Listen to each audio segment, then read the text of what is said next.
દૈનિક ક્રિયાઓને યોગ્ય ક્રમમાં ગોઠવો. ચાલો, સવારે તમે ઉઠો, સૌથી પહેલું શું કરો? બ્રશ કરો. Very good. અહીં મૂકો. બરાબર.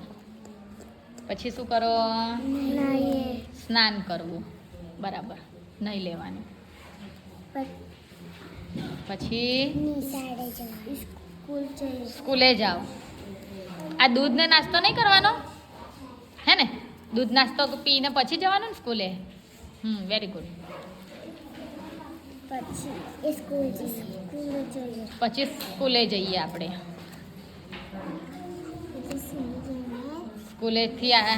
સ્કૂલે જઈને શું કરીએ? ભણીએ ને પછી હા, સાંજે ઘરે આવીને રમત રમીએ. પછી રાત્રે સૂઈ જવાનું. Very good.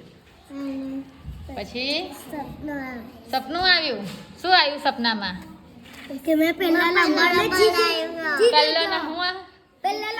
જીતી ગયો. એવું સપનું આવ્યું. Very good. ટ્રોફી મળી છે. જો લા, ટ્રોફી મળી છે હે ને પહેલા નંબરની.